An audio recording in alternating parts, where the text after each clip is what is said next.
जय छठ माता। दोस्तों, कैसे हैं आप लोग। दोस्तों, आज के इस वीडियो के माध्यम से हम आप लोगों को बताएंगे कि छठ पूजा के दौरान भूल कर भी ना करें ये 8 गलतियां।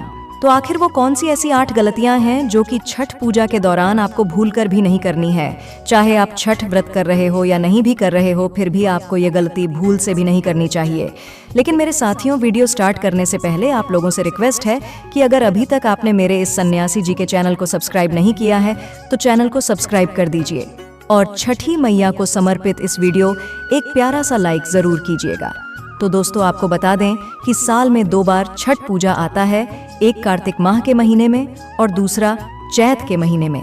तो दोस्तों, कार्तिक महीने में शुक्ल पक्ष की षष्ठी यानी छठी तिथि से छठ पूजा की शुरुआत हो जाती है।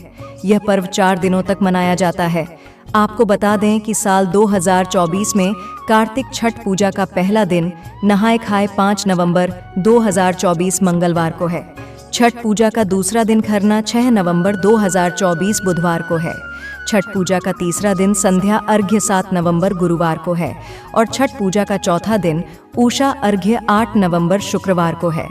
अर्थात इस दिन सुबह अर्घा देकर व्रत का पारण किया जाएगा। दोस्तों, छठ पूजा बहुत ही पवित्र पूजा होती है। यह दिन छठी माता को प्रसन्न करके उनकी कृपा प्राप्त करने का दिन होता है। इस दिन ऐसी गलतियां करने से बचना चाहिए जो अशुभ घटनाओं या अशुभ फल का कारण बनती है। मान्यता के अनुसार छठ मैया बड़ी दुलारी होती है और छोटी छोटी बातों पर नाराज हो जाती है। इसलिए छठ पूजा के दौरान कई बातों का ध्यान रखना चाहिए। तो सबसे पहले चलिए जानते हैं छठ पूजा की महिमा क्या है। तो जिन लोगों को संतान नहीं हो रहा है या जिनको संतान संबंधी परेशानियां हैं, उन लोगों को तो छठ व्रत जरूर करना चाहिए। इस व्रत को रखने से संतान संबंधी सारे कष्ट दूर हो जाते हैं। इस व्रत के नियम बहुत कठिन हैं।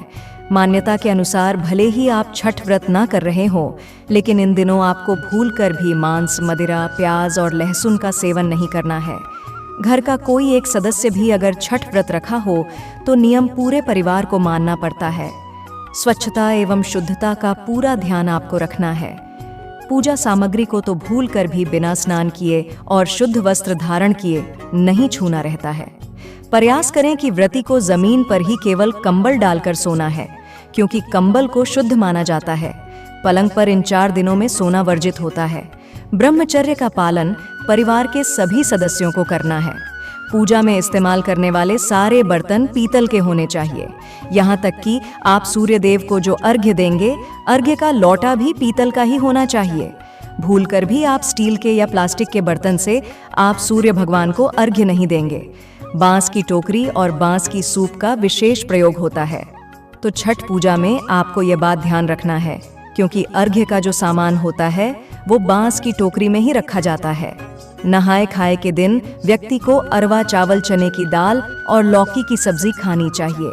इसके अलावा आप जो भी खाएं वो शुद्ध और सात्विक होना चाहिए, लेकिन ध्यान रहे प्याज, लहसुन डालकर उसमें नहीं बनाना है। पहले व्रती को खाना है, तब घर के अन्य सदस्य प्रसाद के रूप में भोजन को ग्रहण करेंगे। छठ व्रत का जब प्रसाद बनता है, चाहे वो खरना का हो या अर्घ्य का हो, भूलकर भी वहां पर बच्चों को जाने नहीं देना है। और प्रसाद बनाते समय ध्यान रखें कि कोई झूठा बर्तन वहां पर ना रहे, अर्थात शुद्धता का पूरा ध्यान आपको रखना है। छठ व्रत का मेन प्रसाद ठेकुआ होता है।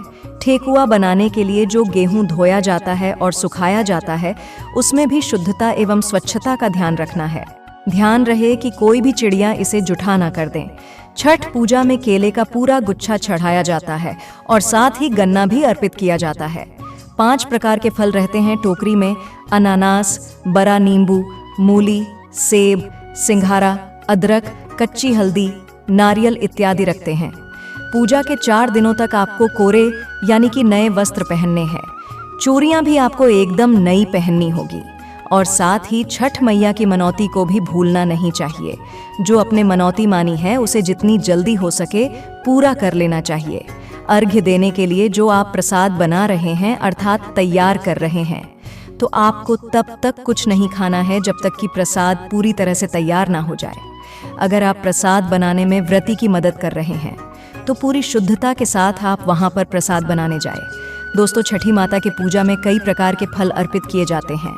इसलिए मान्यता है कि इस दौरान व्रती को फलों का सेवन नहीं करना चाहिए। पूजा पूरी होने के बाद ही फलों का सेवन करना चाहिए। इसके अलावा आपको बता दें कि अगर आप छठ व्रत करते आ रही हैं और अगर किसी साल आपका पीरियड हो जाए तो छठ व्रत का सूप अवश्य लगाएं। यानी कि एक सूप में सब प्रकार के फल, फूल, धूप, दीप, यानी जो व्रती जो छठ व्रत कर रहे हैं उन्हें देकर आप करवा लें और आप सिर्फ उपवास रखें।